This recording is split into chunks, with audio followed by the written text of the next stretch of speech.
Bienvenidos a otro programa de Yo Opino. Estamos preparados para la transformación digital y para la cuarta revolución industrial en el país.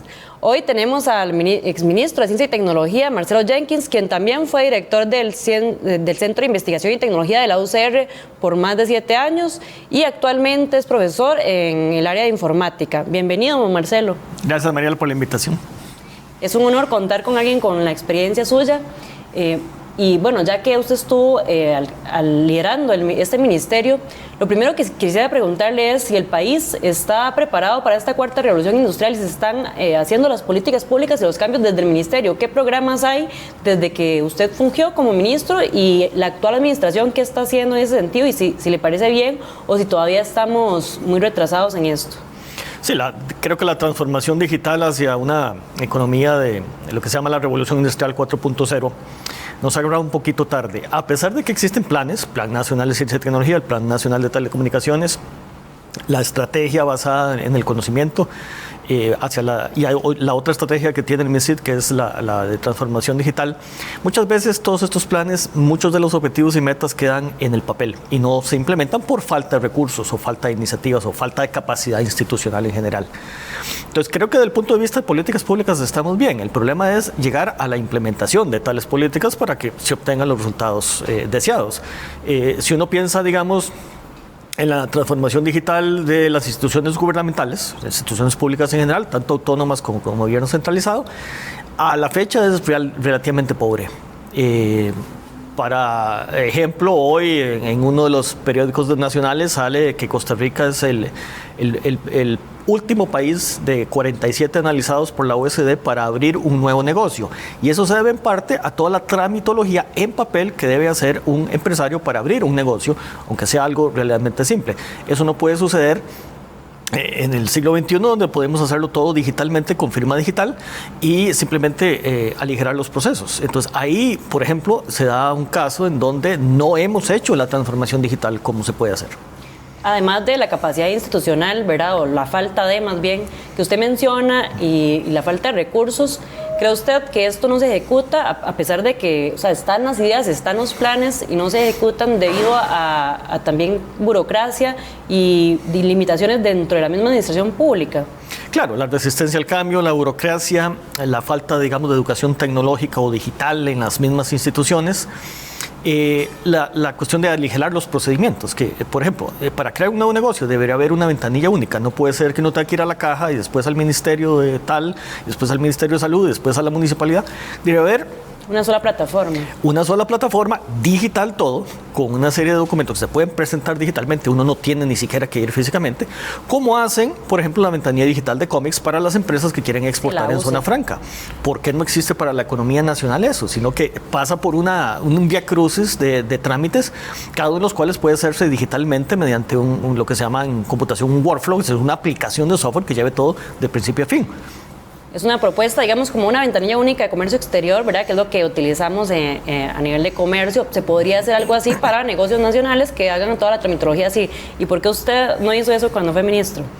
Eso no le toca al MISID, le toca a las instituciones. Ahora, sí es un proceso de transformación digital. Es decir, transformación digital es más que simplemente invertir en tecnología, comprar servidores y software y esto. Sino es ver cómo los procesos se pueden automatizar, se pueden desmaterializar. Es decir, no hacerlo en papel, sino hacerlo directamente digitalmente, desde el principio, mediante formularios web que simplemente pasan por un workflow, es decir, un ciclo de aprobación, todo digitalmente, sin un solo papel, con firma digital.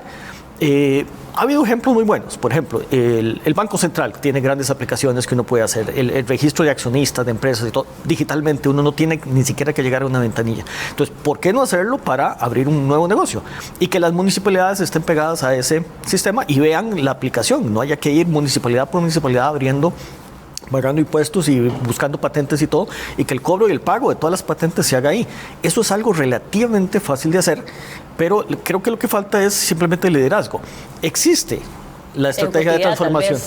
Ejecutividad. Existe el problema aquí es cómo poner de acuerdo a todas estas instituciones. Se ocupa liderazgo de parte que podría tomar el MISID en este caso y decir, bueno, vamos a automatizar este proceso de apertura de un negocio, porque estamos mal según la OECD. Entonces es un ejemplo de un caso que se puede hacer relativamente fácilmente, dado que ya se hizo en COMEX, y que podría traer un gran beneficio a nivel nacional.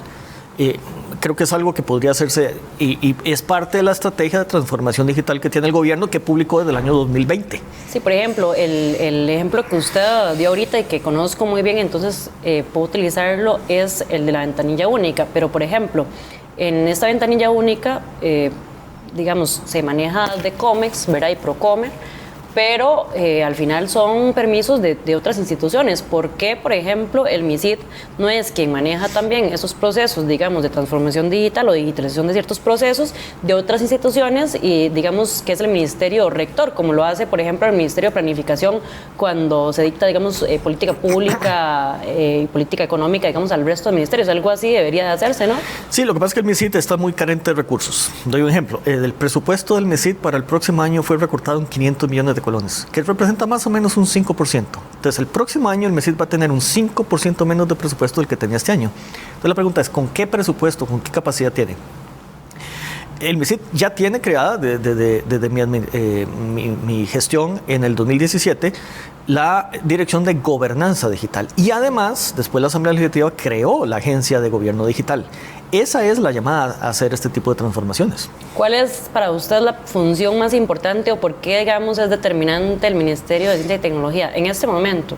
Porque es el que define las políticas y las iniciativas y es el que puede plantear el liderazgo. Ahora, tiene la Agencia de Gobierno Digital para implementar este tipo de acciones en estas instituciones, como este ejemplo que estamos hablando, y muchos más que existen. Pero es el MISID el que tiene que definir las políticas y definir hacia dónde vamos, qué significa transformación digital. No es simplemente hablar tecnología, pero también el Estado en general y precisamente el gobierno central, todo lo que va cargado al presupuesto, son los ministerios y las 62 instituciones que dependen de ellos. Tienen que saber ejecutar mejor sus presupuestos. Cuando me tocó a mí estar en el MISID, nos dimos cuenta que casi el 50% de los presupuestos de tecnología, de información y comunicaciones que los ministerios solicitaban una vez al año, no eran ejecutados a final de año. Por lentitud en las compras, por mala planificación, por mala ejecución. Y entonces hay un costo de oportunidad muy alto. Si la mitad de lo que presupuestas no lo gastas durante el año, no lo invertís en tecnología, no vas a obtener los resultados. Sí, bueno, y ahora que se está dando la discusión del presupuesto público, entonces, claro, yo llego y digo, el Ministerio de Ciencia y Tecnología no gastó el presupuesto que se le dio, pues no lo necesita, recortémoselo, ¿verdad? Claro, o sea, y se recortan. Entonces uno dice, bueno, pero ¿cuál es el costo de oportunidad de eso? El Estado, lo que es cargado al presupuesto nacional, está invirtiendo alrededor de $400 millones al año en tecnología de información, comunicaciones, redes, todas estas cosas.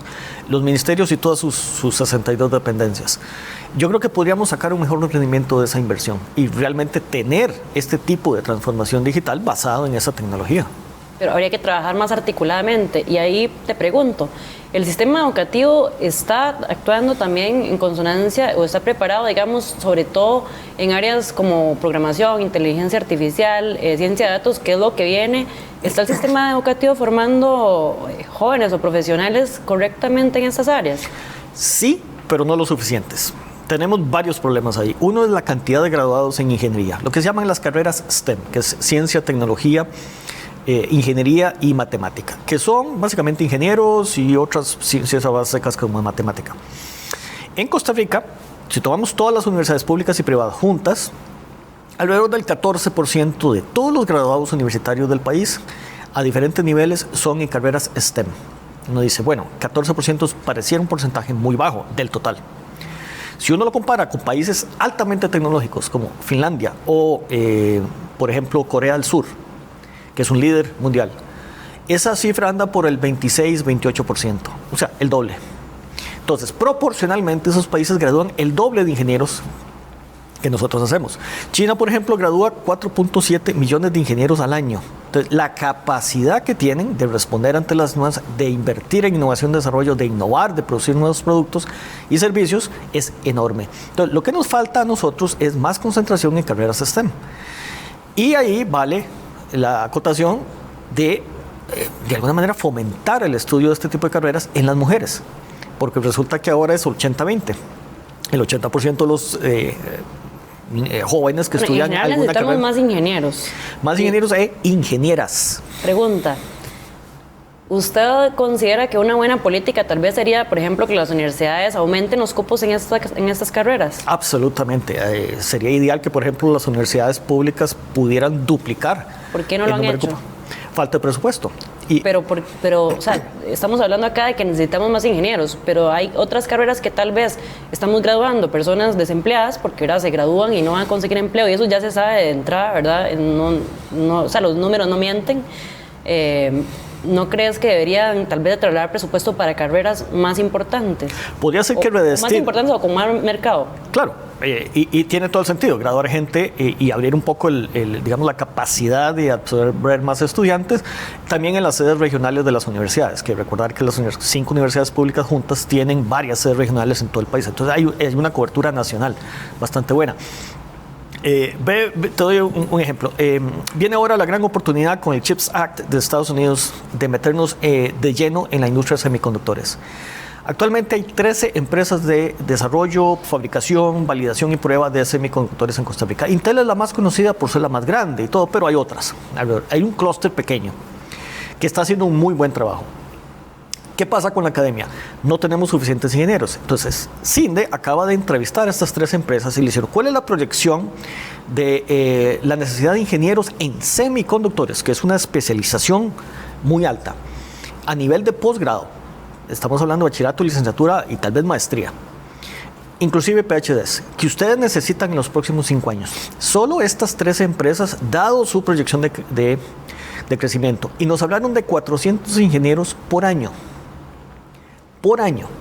solo para semiconductores, sin tomar en cuenta todo el resto de la industria. Y en el mejor de los casos, 2,000. No tenemos 2,000 graduados en ingeniería eléctrica. Si hay un déficit, no estamos dando la talla con la demanda del mercado. Somos un país muy pequeño, no estamos con la demanda del mercado. Y te digo, si nosotros graduáramos 1,000 ingenieros por año, la industria los consume todos. Si graduamos 2,000, igual los contrata todos. A pesar de que, de hecho, la reputación de los ingenieros costarricenses es muy buena. A nivel internacional se considera que, digamos, el capital humano de ingenieros aquí en Costa Rica es alto en comparación con otros países. Y ahora que usted menciona eso, bueno, en países, de hecho, como Finlandia y Singapur, se está metiendo temas de tecnología de edades tempranas. ¿Esto no es algo que también que podríamos aprender, digamos, de estos sistemas educativos? Nosotros lo hemos hecho durante los últimos 30 años a través del Ministerio de Educación Pública y con ayuda de la FOT. Ahora el Ministerio, esta administración decidió separarse de la FOT, lo cual no sabemos qué va a pasar. Pero es algo que hay que inculcar desde muy pequeños. En la UCR, por ejemplo, hemos tenido proyectos de investigación que enseñan a programar con bloques, o sea, visualmente, a niños de pre-kinder. ¿Estos los de extensión social son? Son proyectos de investigación y algunos de extensión social. El problema es cómo llegarle a la masa de estudiantes, porque tenés 1 millón de estudiantes en la educación pública en Costa Rica. ¿Cómo le llegas masivamente a todos estos niños, digamos, de escuela? ¿Y cómo le llegas a las mujeres en más o menos 5º, 6º grado para entusiasmarlas con todo lo que es tecnología y que estudien este tipo de carreras? Yo pienso que hay que priorizar, ¿verdad? ¿Qué es lo más necesario para el futuro de estos jóvenes, de estos niños? Y, por ejemplo, si vos ves en la educación privada, muchísimas escuelas están dando ya robótica, están dando cursos con realidad virtual, y la educación pública aún está atrasada en eso. ¿Qué podemos hacer para mejorar esto, ¿verdad? En edades tempranas, porque al final usted me dice a mí, bueno, necesitamos más ingenieros, pero yo creo que ya uno con 18 años no es como que de repente se le ocurre, ay, voy a ser ingeniero, ¿no? Eso viene de una educación anterior, ¿verdad? De una edad temprana en que usted tuvo ese interés y se fue formando. No es como de la noche a la mañana de que tengo la vocación de, ¿verdad? Sí, esa vocación se manifiesta según los últimos estudios alrededor de cuando los niños jóvenes están en 6º grado, tal vez 7º año de colegio, ya empiezan a decantar por algún área, sea el área artística o la parte de letras o la parte de ciencia y tecnología. Ocuparíamos un gran programa nacional de informática educativa que tiene que ser implementado por el Ministerio de Educación, que entiendo que le van a recortar el presupuesto para el próximo año, de tal manera que imparta esos cursos desde primer grado. ¿Por qué no enseñarle a programar a niños de primer grado? Apenas están empezando tal vez a escribir, o leer y escribir, o ya saben más o menos. Se pueden, hay herramientas para hacer eso. En las escuelas privadas lo están haciendo, algunas escuelas privadas. Sí, y el problema es que, claro, las escuelas y colegios privados tienen los presupuestos para tener ese tipo de laboratorios, contratar ese tipo de maestros y hacer eso. Las escuelas públicas no lo tienen, al menos de que el MEP se lo dé. Yo voy a hacer una tarea para, después de este programa, que la gente sepa, porque, o sea, el presupuesto, la educación pública tiene un presupuesto, la educación privada también tiene un presupuesto. Lo que hay que ver es cuánto cuesta la educación, o sea, por alumno, la educación privada y la educación pública, y comparar eso, ¿verdad? Porque puede ser que tengan más o menos presupuesto, pero habría que verlo por alumno para saber realmente qué sale más caro y si realmente la educación pública está gastando más por alumno por una educación de menos calidad, ¿verdad? Independientemente de dónde venga el presupuesto, si es de sus padres o si es del Estado, sí es algo que habría que hacer la tarea, y a los televidentes les voy a dejar esa información posteriormente, porque sí me parece interesante, ¿verdad? Más ahora que se está con toda esta discusión de los presupuestos de educación, a ver si es que se está administrando mal el presupuesto, ¿verdad? Y no se está priorizando las cosas más importantes para la educación, o si realmente sí es que hay una falta de presupuesto y se está gastando menos por alumno en la educación pública que en la privada, por ejemplo, versus la calidad, ¿verdad? Pero ve el problema también. La mitad de los niños que entran a primer grado en la educación pública en Costa Rica nunca se gradúan de secundario. Entonces, ahí perdimos la mitad del equipo en el camino. ¿Cuál es el resultado de eso? Costa Rica tiene una población económicamente activa que ronda los 2.5 millones de personas. Sube y baja según el desempleo, pero anda por ahí. Tanto formal como informal. De esos 2.5 millones, la mitad no tienen la secundaria terminada. Entonces, ya ahí entramos perdiendo. La mitad del equipo no entrenó. Entonces, ¿cómo vamos a jugar el partido de grandes ligas a nivel mundial en la parte de tecnología con la mitad del equipo que está en la gradería? No puede ser. Bueno, eso se ha fortalecido también el tema de los colegios técnicos y el INA, ¿verdad? Que bueno, tal vez no es que tengan todos que estudiar en la universidad, ¿verdad? Pero sí que salgan con herramientas para entrar en el mercado laboral, ¿verdad? Pero bueno, pasemos a otro tema, y es el tema de la 5G. Por supuesto que nos estamos ya quedando atrás con el tema de la 5G, viene y necesitamos subirnos en esa ola, ¿verdad? Recientemente el presidente Rodrigo Chávez dijo una frase que a todo el mundo le pareció muy polémica, ¿verdad? De que la 5G que la había probado, ¿verdad? Y que era como el fentanilo, ¿verdad? Que, o sea, una vez que lo probaba no lo podía dejar. Es cierto, o sea, la 5G es completamente distinto a lo que tenemos acá, pero nos hemos atrasado en el tema de implementarla. Hubo la polémica actualmente con Huawei, ¿verdad? ¿Cómo considera usted que manejó el gobierno este asunto, ¿verdad? De dejar por fuera a Huawei, y si usted sí considera que fue por un tema de seguridad, ¿verdad? Que eso fue lo que se alega, que por ejemplo Huawei, o China más bien, no firmó este acuerdo de ciberseguridad, y bueno, se dice también que China, ¿verdad?, ser un régimen que digamos a sus ciudadanos, a los chinos los vigila, ¿verdad?, y tiene sus datos, se temía, ¿verdad?, un poco por el tema de seguridad. ¿Usted cree que sí hubo un tema de seguridad, o es algo más geopolítico que se sacara a Huawei de este tema? Ya te contesto esa parte. Déjeme parafrasear al presidente, decir, bueno, no la 5G. Yo diría que Internet es como el fentanilo, aunque es una mala analogía. Una vez que uno la usa, no la puede dejar y uno queda viciado. Ahora, la 5G es simplemente una autopista inalámbrica para poder acceder inalámbricamente, generalmente a través de los teléfonos, de manera más rápida y más eficiente, por la manera como usa el radioespectro, a la Internet, todo lo que está ahí, desde redes sociales hasta cualquier trámite que uno quiera hacer. Estamos atrasados en despliegue de la 5G, nos agarró tarde. El ICE perdió la oportunidad hace rato. En el 2019 tuvo un plan piloto, una idea de un plan piloto a través de Raxa, cuando Raxa tenía las frecuencias. Lo obligaron a devolver la tercera parte de las frecuencias. Querían que devolviera la mitad, devolvió la tercera parte para que eso se pueda licitar. La licitación apenas está comenzando en la SUTEL. Eso va a durar más o menos 18 meses si todo sale bien. Ahora, ¿cuál es el problema? El gobierno pasó este decreto. Por razones políticas puso que cualquier empresa que venda equipo tiene que venir de un país que haya firmado el convenio de Budapest, que es un convenio político a nivel de países, solo 62 países del mundo lo han firmado, entre ellos Costa Rica, que dice que si hay ciberdelincuencia, uno se compromete a intercambiar datos y a ayudar policialmente entre los países y todas estas cosas, para perseguir a los delincuentes. Bueno, cuando nos hackearon hace 2 años, que fue un desastre, el convenio de Budapest no nos sirvió de nada. Entonces, y eso es lo más peligroso. Entonces, uno dice, ¿tiene sentido limitar el comprar una buena tecnología simplemente por razones políticas de algo que en la realidad no nos funcionó cuando debió haber funcionado? Y yo creo que no.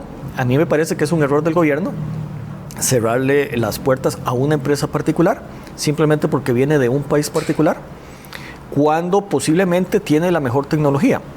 Y en este caso lo que va a suceder es que si las empresas privadas que liciten por la línea 5G y el ICE, que ya tiene las frecuencias, que igual tiene que comprar el equipo y hacer el despliegue, hay que tomar en cuenta que las redes 5G son muy caras, porque requieren muchas antenas de una gran densidad, y todas esas antenas tienen que estar conectadas con fibra óptica por la velocidad que tiene que sostener. Entonces, la inversión va a ser enorme, en los cientos, tal vez miles de millones de dólares por red. ¿Qué es lo que sucede? Que cuando uno elimina a una de estas empresas proveedoras de este equipo, posiblemente va a tener que ir a pagar un precio más caro. Entonces las líneas 5G nos van a salir a todos los costarricenses más caras. Y entonces el señor presidente va a tener que ir a explicarle a la señora de Purral por qué su línea 5G le sale 40% más cara. Vamos a ver, yo entiendo lo que usted dice, ¿verdad? De que más bien usted considera que fue por razones de geopolítica que se descartó a China o a Huawei en este sentido, ¿verdad? Pero también me parece extraño porque al final solo es una empresa la que se elige. Y entonces yo vi, por ejemplo, la gente que se opuso a que se descartara Huawei, y entonces a mí me pareció como que más bien esta gente que, bueno, fueron varios diputados, entre ellos de Liberación, creo que el Frente Amplio, ¿verdad?, que estuvieron muy en contra de que se descartara a Huawei, ¿verdad?, según el gobierno por razón de seguridad, pero algunos dicen que es por geopolítica. Sin embargo, al alegar de que por qué se descarta a Huawei, yo estoy entendiendo de que ellos también están diciendo que tiene que ser Huawei, porque al final es solo una empresa. Entonces, dejaron entrar a todo el resto de empresas. De esas resto de empresas solo van a elegir a una. Y usted también me está diciendo que es la más barata, entonces que van a tener que pagar más. O sea, para usted también la que tenía que haberse elegido igual es Huawei, ¿verdad? Que es una empresa, la única que se va a elegir de todas las que van a participar. Los 3 operadores actualmente de celular en Costa Rica, que son Liberty, Claro y el ICE, todos tienen equipo Huawei desde hace muchos años. La red 4G básicamente corre sobre eso. Entonces, si tenemos un problema de ciberseguridad, lo tenemos ya, y habría que deshacer la red 4G actualmente. Ese no es tanto el problema. Ahora, hay que tomar en cuenta una cosa. Posiblemente va a haber 1 o 2 empresas privadas que van a licitar por la línea 5G. El ICE no tiene que licitar porque ya tiene las frecuencias, pero necesita implementarla. Cada una de esas va a hacer sus licitaciones, sus compras de equipo, y van proveedores internacionales tipo Ericsson, por ejemplo, Nokia, Huawei, van a participar. Estos proveedores de servicios de telecomunicaciones, las empresas telefónicas que van a dar el servicio 5G, pueden comprarle su equipo a cualquiera de esas empresas. Pueden comprarle a varias si quieren. Eso no es el problema. Pero cuando el gobierno le prohíbe que le compre a una de esas, es donde viene el problema. ¿Por qué solo esa? Porque entonces limita el mercado libre, la libre compra y la libertad de comprarle a quien quiera al mejor postor. Entonces va a limitar y eso va a subir el costo. Entonces los otros proveedores se van a aprovechar de eso para pedir más costo. Y entonces las líneas 5G nos van a salir más caras. Pero no solo eso, sino que esta empresa que fue sacada de las licitaciones o les prohibieron vender equipo en Costa Rica de red 5G, aunque tienen actualmente la red 4G, se le prohibió hacer eso, pero resulta que hay una medida cautelar en contra de este decreto. Y entonces el ICE no puede actuar ni comprar sus antenas 5G hasta que no se resuelva. Eso también está atrasando el proceso, al final. Está atrasando el proceso, especialmente para el ICE. Entonces resulta que se van a quedar de últimos en la implementación de las red 5G. Entonces pareciera que eso fue un disparo al pie al mismo ICE. ¿Y usted cree que si hubieran dejado participar a Huawei, puede ser que hayan elegido a otra empresa, simplemente, que no fuera Huawei igual? Absolutamente. El ICE hace su licitación, ve 3, 4, 5 de los proveedores que lleguen y escoge la mejor oferta. No significa que tiene que comprarle esa directamente, pero no eliminas a nadie de principio. Y bueno, efectivamente, no es una suposición, es un hecho que ya estamos en problemas de ciberseguridad, y no solo porque usted dice, digamos, la 4G ya es de Huawei, digamos, la que tenemos ahorita implementada, sino también lo que comentó de que ya instituciones fueron violadas su privacidad, ¿verdad? Te digo una cosa, el hacking de hace 2 años del Ministerio de Hacienda y otras instituciones como la Caja no fue hecho por una red inalámbrica, fue hecho a través de la red alámbrica. Entraron al Ministerio de Hacienda con un phishing. Sí, eso fue algún funcionario descuidado que entró a un link, ¿verdad? Pero... Y eso no tiene nada que ver con la tecnología ni la empresa proveedora de los equipos. Pregunten quién eran la empresa proveedora de los equipos que estaban en el Ministerio de Hacienda. ¿Y qué se puede hacer contra eso? O sea, para que los funcionarios tengan un mayor cuidado, porque al final es que abrieron en una computadora con datos importantes, ¿verdad? Y sensibles. Un funcionario simplemente abrió un link que no debía y por eso fue que sucedió esto. Es correcto, y tenía ciertas prioridades. Entonces, tenés que manejar a nivel un esquema de seguridad.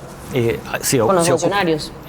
No solo los funcionarios, sino la parte de tecnología de cada una de las instituciones, los que manejan bases de datos que son críticas. Por ejemplo, el Ministerio de Hacienda con todos los impuestos, las declaraciones, ese tipo de cosas. El Banco Central, obviamente. La Caja con todos los expedientes de salud.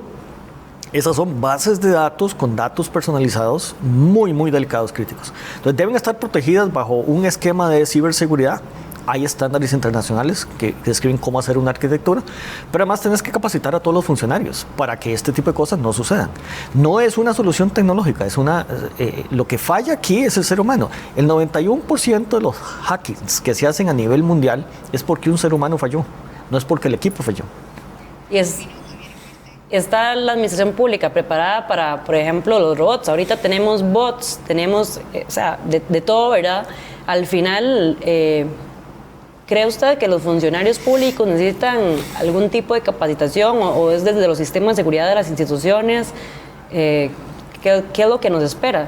Absolutamente, todos los usuarios, especialmente los funcionarios que están adentro y tienen usuarios a los sistemas con ciertos privilegios porque pueden ver, por ejemplo, una declaración de impuestos, un expediente, los médicos de la Caja, por ejemplo, que tienen acceso al expediente médico de uno, eso hay que manejarlo con mucho cuidado, hay que hacer capacitación permanente, cada vez los hackers se vuelven más sofisticados.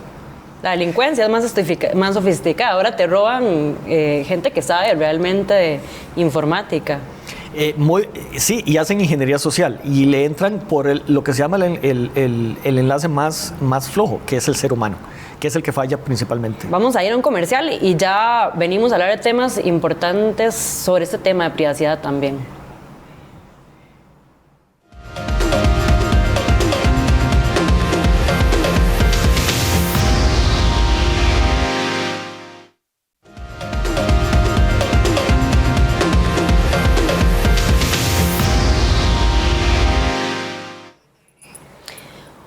Uno de los temas que más preocupa a la gente con todo el tema de los avances tecnológicos y de esta delincuencia sofisticada es el tema de la privacidad de datos.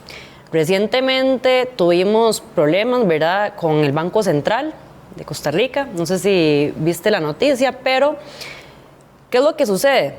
Estamos con privacidad de datos versus la transparencia y que se utilizan, digamos, los datos para investigación cruzada y llegar, digamos, a mejores resultados. ¿Cómo es esto? O sea, ¿cuál es el balance para que haya esta privacidad, pero que también haya una transparencia en los datos? Es un tema muy difícil. Nosotros tenemos una excelente ley de protección de datos, que data del año 2018, si no estoy mal. Y tenemos la Agencia de Protección de Datos, que protege, digamos, las bases de datos críticas. Como les mencionaban, las más importantes en Costa Rica son, por ejemplo, los datos que maneja el Banco Central, el Ministerio de Hacienda y toda la parte de medicina, toda la parte de salud, la Caja, el Ministerio de Salud, etc. Esas bases de datos son críticas porque tienen muchos datos personales, entonces hay que resguardarlas a su mayor nivel. El problema es cómo hacer, por ejemplo, minería de datos para poder tomar decisiones basadas en datos. Bueno, la administración anterior trató de hacerlo desde casa presencial, montó una unidad que se llamaba la UPAD, con buenas intenciones de hacer procesamiento de datos, tomar decisiones con base en eso, y al final se armó un escándalo político que todo el mundo aprovechó para decir nos están robando la privacidad de la información, nos están robando los datos sin ninguna autorización. Y después mandaron el decreto para su aprobación, que fue cuando se armó el escándalo. Entonces hicieron las cosas totalmente al revés. El problema Tenían aquí que es... haber mandado, o sea, primero la legislación y luego la ejecución. Y haberlo hecho público de que existe una unidad de datos, que vamos a procesar datos y asegurar la anonimidad de los mismos. Y no transferir los datos en llaves mayas o este tipo de dispositivos con toda la cuestión de seguridad. Nuevamente, eso se llama transformación digital. Tiene que ver con, ok, yo manejo los datos de salud y manejo los datos de transporte, cómo se mueve la gente, por ejemplo. Puedo manejar los datos de, por ejemplo, los peajes, cuántos carros pasan y cómo se mueven.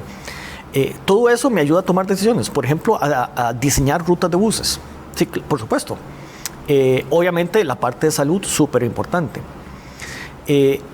Todo eso está bien si nosotros usamos esos datos para procesarlos debidamente, resguardando la privacidad de los mismos y poder producir información para los tomadores de decisiones. El Ministerio de Salud, por ejemplo, la Caja, el Ministerio de Transportes. Eso me parece que es gobernar con base en datos. El problema es cómo hacerlo de tal manera que no se viole la privacidad. Y viene todo el tema de los datos abiertos. La Casa Presidencial hace 2 administraciones hizo un gran esfuerzo por abrir datos, es decir, publicar bases de datos anonimizadas sobre diferentes cuestiones y ponerlas en la página web. Eso está bien. Los datos abiertos permiten preprocesarlos. Pero hay que hacerlo con mucho cuidado, porque la gente que manipula esos datos tiene acceso a los mismos y puede identificar a la persona fácilmente. Por eso, vamos a ver, mucha gente teme, por ejemplo, pues, que haya persecuciones políticas y cosas así, y yo creo que la gente lo que más le teme, y más que todo en esta era de las estafas cibernéticas, es la información bancaria.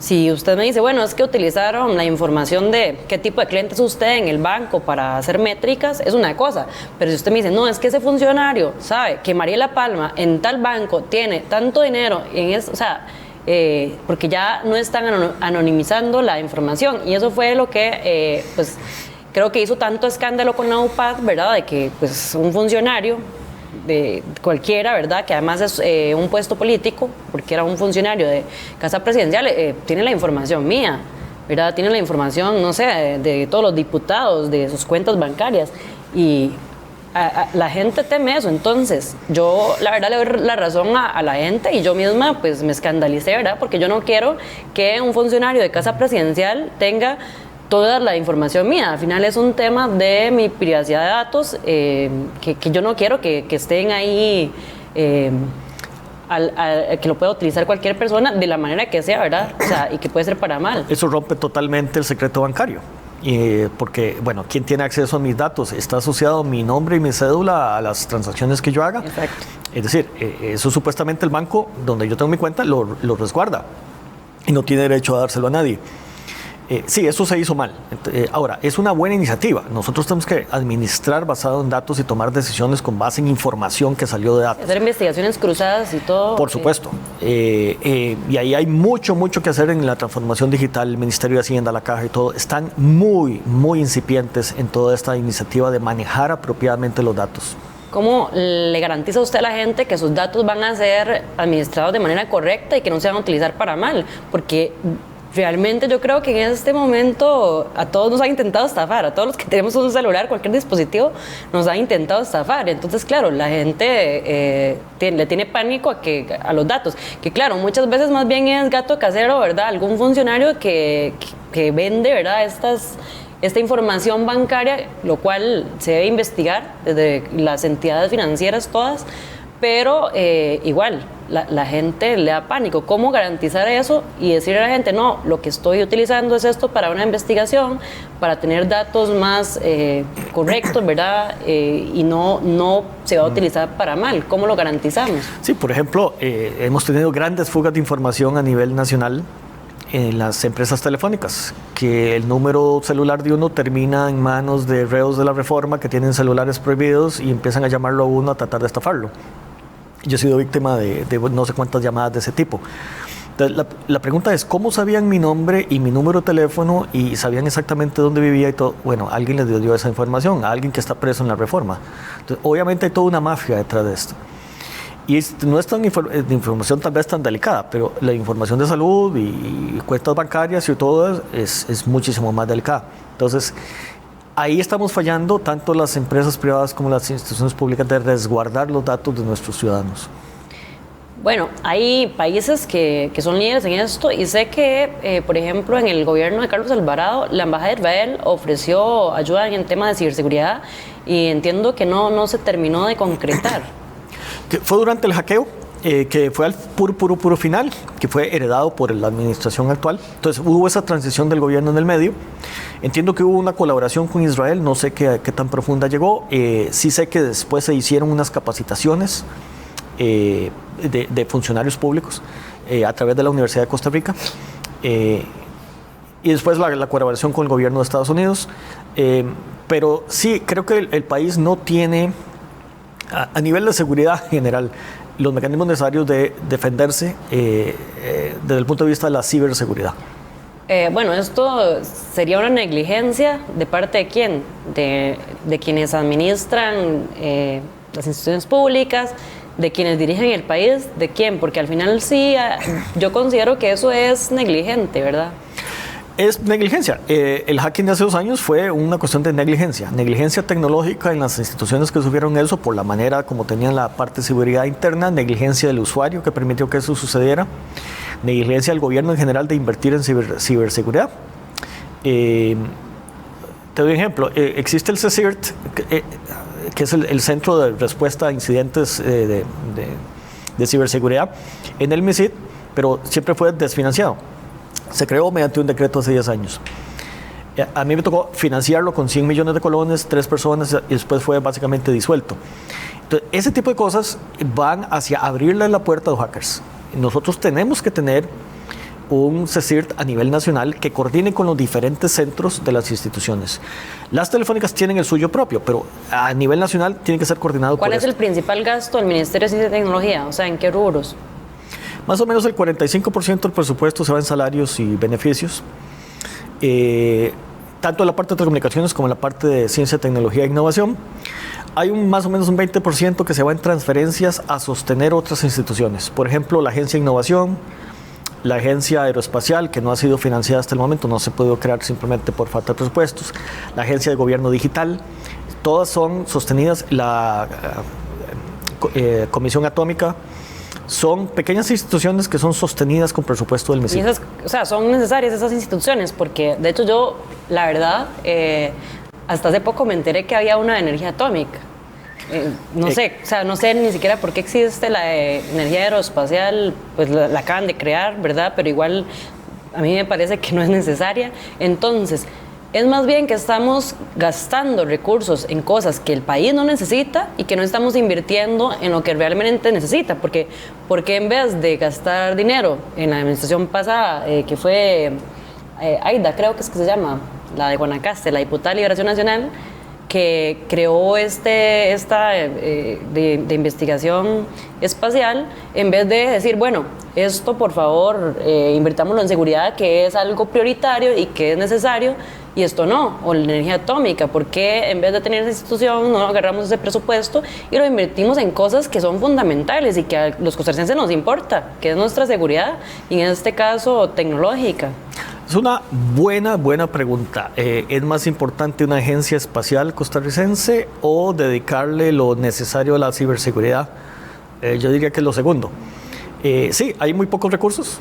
Como te decía, el MISID le van a recortar el 5% para el próximo año. Entonces, de lo que había, que es poco, son como 10,000 millones al año, le van a reducir en un 5%. Entonces, menos recursos para hacer lo importante.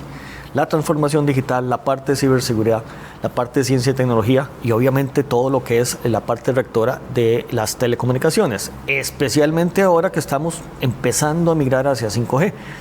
Es un ministerio muy pequeño, muy desfinanciado, con poco personal, pocos recursos y le han añadido un montón de responsabilidades que no puede financiar. ¿Y la actual ministra ha hecho algún cambio o simplemente ha seguido como tiene el ministerio, viene o ha hecho alguna propuesta en ese sentido? No, sostenido más o menos la estructura, ella ha propuesto, hasta donde entiendo, cerrar la Agencia Espacial Costarricense por falta de financiamiento, porque nunca se ha podido crear. No se ha podido realmente poner a funcionar bien la Agencia de Gobierno Digital, de Gobernanza Digital. La Dirección de Gobernanza Digital del MISID sigue siendo muy débil, muy pequeña. El Centro de Respuesta a Incidentes Informáticos, el CECIRT del MISIT, sigue siendo pequeño y desfinanciado. Hay una gran falta de recursos en las cosas importantes. Bueno, y yo creo que hay un tema que creo que en todas las áreas lo hemos vivido. La Asamblea Legislativa crea instituciones y pasa proyectos sin decir de dónde va a salir ese presupuesto. Y eso es lo que está pasando. Pasó con esta agencia espacial. Creamos una institución, pero nunca dijeron de dónde sale ese presupuesto nuevo que es un gasto nuevo, ¿verdad? Que para mí innecesario, ¿verdad? Es una opinión personal. Y usted me está diciendo también que no, que o sea, hay otras prioridades. No les estamos poniendo las prioridades, pero también, ¿por qué los diputados siguen creando cosas sin decir de dónde va a salir el presupuesto? Y luego, ¿qué es lo que pasa? Los ciudadanos tenemos que ver porque nos van a subir los impuestos porque hay más gasto. Entonces, hay un tema. Los diputados deberían también, y no solo el gobierno central, ser más responsables cuando proponen algo, un proyecto, y que ese proyecto tenga un respaldo también financiero, ¿no? Te doy un ejemplo. Posiblemente la ley más irresponsable de las últimas décadas que ha pasado en Costa Rica por la Asamblea Legislativa fue la del 2009-2010, cuando se hizo la reforma constitucional para llegar al 8% del PIB en educación pública. Los diputados todos estuvieron a favor, hicieron la reforma constitucional, lo pusieron en el artículo 78 de la Constitución. ¿Qué ha sucedido en 15 años? Nunca hemos podido llegar al 8%. ¿Por qué? Porque crearon y le dijeron al gobierno de turno, en ese momento era un gobierno y han pasado 3 o 4, usted tiene que invertir el 8% del PIB en educación pública. Ve a ver cómo hace. Quítele a todo el resto y métalo en educación pública. A lo más que hemos llegado es al 7.41 en el año 2017 y simplemente era insostenible. Para el próximo año vamos a estar abajo del 5%. Entonces, la reforma constitucional fue, una saludo a la bandera. Es mucho de lo que hacemos en Costa Rica, es crear cosas sin financiarlas. Si van a hacer esa reforma constitucional, ¿por qué no crearon los impuestos del 2% del PIB necesarios para financiarla? Y ahí hay un tema, y es que, o sea, al final están creando esto, pero entonces usted me está diciendo que todos los gobiernos, desde que se creó eso, han violado la Constitución, porque si constitucionalmente está y ninguno lo ha cumplido, eso es así. Ningún gobierno lo ha cumplido y es incumplible en este momento. Como te digo, el próximo año vamos a estar abajo del 5%. Eso incluye las universidades públicas. Y la Constitución dice el 8%. Entonces, tenemos 15 años de estar violando la Constitución. Entonces, ¿para qué ponerlo en la Constitución? ¿A quién estamos engañando? Entonces, engañamos nosotros mismos. Si uno va a poner eso en la Constitución, entonces cree las leyes necesarias para crear los impuestos y los ingresos al Estado de tal manera que los pueda invertir. Porque si no, es hablar paja. Correcto. Bueno, y usted, cuando fue ministro, le tocó ir varias veces a la Asamblea Legislativa. ¿Qué fue para usted lo más frustrante en las discusiones? Porque yo recuerdo muy bien que hubo varios momentos en que tal vez vos como ministro te tocó ir ahí, era un poco frustrante la discusión de que tal vez no estaban entendiendo la posición del ministerio o los proyectos o la parte, digamos, más técnica dentro del ministerio, ¿verdad? Y todo se vuelve muy político y se deja por fuera pues, lo verdadero, que es qué es lo que se está haciendo y cuáles son los resultados y para qué se necesita y es necesario. Sí, lo más frustrante que uno se topa cuando está en el gobierno es la desinformación o la falta de información. Principalmente en algunos diputados. No dice que todos, hay gente muy responsable, gente que se informa, gente que trabaja, gente que lee, gente que propone. Pero hay otras personas que simplemente no les interesa nada, no leen nada, no se informan, no conocen la institucionalidad de Costa Rica. Hubo diputados con los que yo me entrevisté o fui a una comisión que no entendían cuál era la diferencia entre el MISIT y el CONICIT en aquel momento. No sabían qué era uno y qué era el otro, ni cómo funcionaban. No tienen la menor idea que existía una cosa que se llama la Comisión de Energía Atómica, ni algo que se llama el ECA. Yo los disculpo porque yo tampoco sabía. Ok, eso es parte de la experticia que tiene que saber alguien que maneja el ministerio. Sí.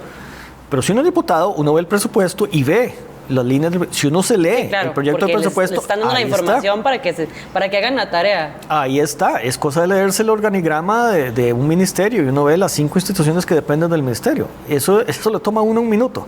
Entonces eso se llama informarse. Entonces sí es frustrante cuando uno tiene que ir a defender presupuestos, iniciativas y decir, miren, necesito esto y esto y esto, cuando los diputados simplemente no entienden qué es lo que el ministerio hace. y es muy difícil explicarlo en el tiempo que me dan. Bueno, tal vez, esto que hablamos tampoco se les ha explicado que deben priorizar o qué es lo más importante, o tal vez no entiende. Bueno, o sea, la ciberseguridad es en este momento fundamental y esto no.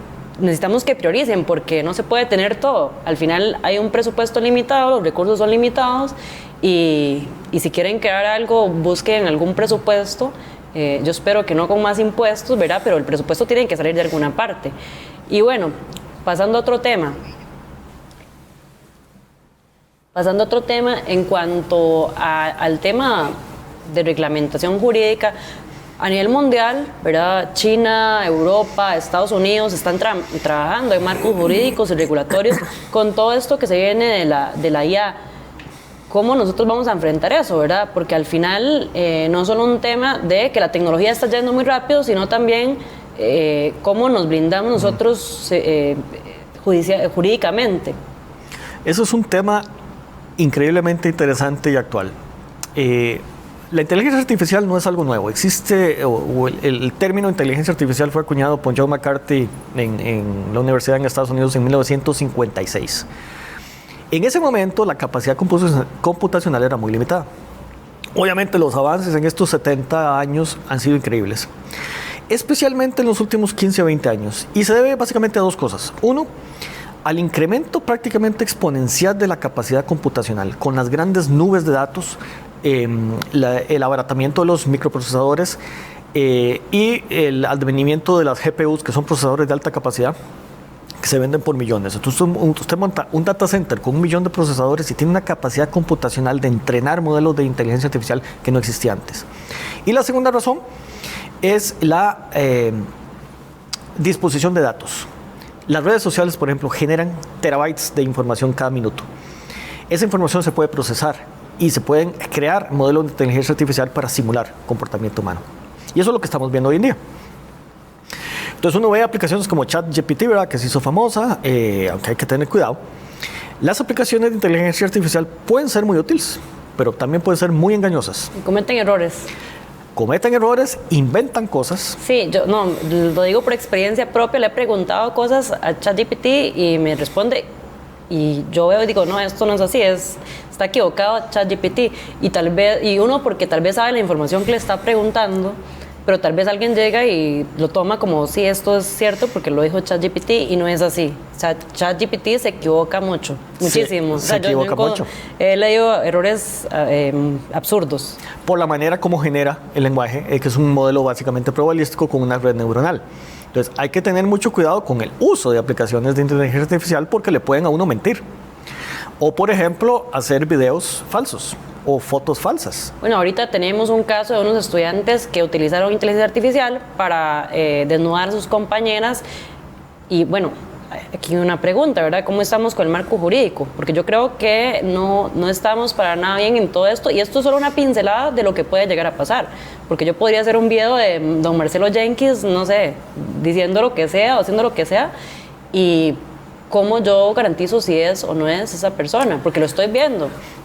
Y es fácilmente engañar a los seres humanos, especialmente cuando uno está, por ejemplo, en cosas como campañas políticas, hacer un video falso de un candidato o alguien diciendo algo y parece tan real con la voz y todo, que es fácilmente engañar al electorado. Entonces hay que tener mucho cuidado con el uso ético de la inteligencia artificial, con el uso ético de los datos que se usan para entrenar estos modelos, que es como los modelos aprenden y entonces pronostican, porque pueden estar sesgados, por ejemplo, en contra de algún grupo minoritario o en contra de grupos grandes como las mujeres, porque más hombres utilizan algo. Entonces, existe todo un movimiento a nivel internacional sobre el uso ético de la IA. Y en el marco regulatorio, posiblemente el más avanzado del mundo es el de la Unión Europea en este momento, que fue aprobado ahora en agosto de este año, hace un mes, por el Parlamento Europeo. Y es algo que Costa Rica debería chequear y ver si proponemos algo similar a nivel nacional. Actualmente no tenemos un marco regulatorio, estamos a la libre. Cualquiera puede usar cualquier aplicación de inteligencia artificial para hacer cualquier cosa y no está regulado de ninguna manera. ¿Este marco regulatorio debería ser propuesto por el gobierno central o en la Asamblea Legislativa? Ambos pueden proponerlo, porque un proyecto de ley puede venir del Poder Ejecutivo o de la Asamblea. existe una comisión de educación, ciencia y tecnología en la Asamblea Legislativa que podría tomar este tema, o si no, el Ministerio de Innovación, Ciencia, Tecnología y Telecomunicaciones, que es el llamado a llevar el liderazgo y proponer un marco regulatorio al respecto. Ya tiene un estudio que le hizo el BID sobre el uso ético de la IA, que se lo entregaron hace 2 años, está en la página web del Ministerio. Pero eso debería, es como una serie de principios, como un marco de trabajo. Pero habría que ver si se ocupa un marco regulatorio a nivel de reglamento o a nivel de ley y cuáles serían las regulaciones que el gobierno va a imponer y cómo las va a implementar. Porque no solo definirlas, es cómo las va a implementar. Es que al final esto se puede utilizar para bien o para mal. Al final lo que ocupamos es que se utilice para bien porque de hecho es muy útil. Se ha utilizado en diagnósticos de enfermedades, por ejemplo, y todo tipo de cosas que se pueden usar para bien, pero también se ha utilizado para mal, ¿verdad?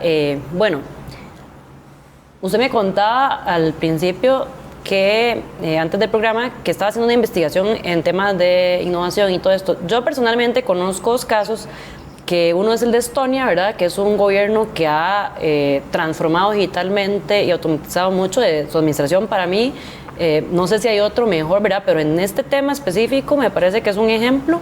Y luego está Israel, que en el tema de innovación a mí también me parece un ejemplo, y es un país que sí tiene, digamos, una articulación y unas políticas públicas de investigación y desarrollo que son envidiables, y esto lo demuestra siendo el país, digamos, con más startups por metro cuadrado, ¿verdad? Entonces, esos son 2 países que yo creo que podemos tomar, por ejemplo, uno en innovación y otro en el tema, digamos, de automatización y transformación digital. ¿Qué opina usted? Y aparte de estos 2 países que yo le digo, o si está de acuerdo, ¿qué ejemplos podríamos tomar?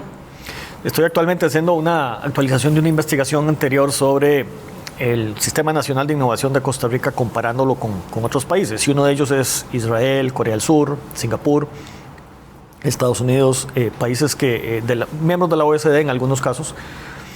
Y uno nota ciertas cosas. Primero, obviamente toda la innovación depende principalmente de la inversión que se haga en investigación y desarrollo. Y ahí los países latinoamericanos, los 4 países latinoamericanos, miembros de la OECD, somos los últimos 4 en la lista de los 34 países de la OECD, en inversión, en investigación, desarrollo e innovación como parte o como porcentaje del PIB. Costa Rica oscila entre 0.4 a 0.5% del PIB, que es muy bajo. Idealmente deberíamos estar arriba del 1, el 1,5% del PIB. Los países más desarrollados, en este caso Israel, Corea del Sur, Singapur, andan arriba del 4%. La Unión Europea anda como por 2.5%. Entonces ve que, por ejemplo, la Unión Europea en promedio tiene una inversión en investigación, en desarrollo e innovación que es 5 veces porcentualmente la de Costa Rica. Entonces ahí ya entramos perdiendo. ¿Qué es lo que nos falta? Un sector productivo nacional que invierta más en investigación, desarrollo e innovación. El Estado invierte principalmente a través del FES, de las universidades públicas, principalmente. Hay otros fondos ahí de investigación. Pero creo que el Estado está a su máxima capacidad. Tenemos que incentivar al sector productivo a invertir más en investigación y desarrollo. Eso no es fácil, porque la productividad de un país depende directamente, es una función directa sobre el nivel de innovación que uno produzca. Te doy un ejemplo. Los últimos números de la OECD publicados dicen que la productividad de 1 hora de mano de obra en Costa Rica en promedio ronda los $28. Es decir, ese es el promedio que los ticos producimos por hora de trabajo. Obviamente es un promedio nacional. Si uno lo compara eso con la OECD, que anda arriba de $60 por hora, o por ejemplo de países muy productivos como Estados Unidos o Alemania, que andan arriba de $80 la hora, sin hablar de Irlanda, que anda en $139 la hora, cuando la productividad en Costa Rica es de $28, quiere decir que el valor de lo que producimos por cada hora laborada es la 4ª, 5ª o 6ª parte de lo que esos países producen. Y por eso nuestro ingreso medio per cápita es la 4ª, 5ª o 6ª parte de esos países. Esa es la razón. Y eso nos obliga a nosotros, por ejemplo, a ser el segundo país de la OECD que más horas trabaja por año. Ganamos como en 2.200, solo detrás de México. Porque nuestra productividad es muy baja.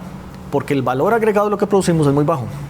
Entonces, no es lo mismo producir, no sé, unas 3, 4, 5, 10 cajas de banano en 1 hora laboral, en una finca bananera, por ejemplo, o recoger café, que probó diseñar microchips en Intel. El valor agregado es muchísimo más alto. Y eso es lo que nos hace falta, dedicarnos a cosas de mayor valor agregado. Y ahí es donde el ingreso bruto va.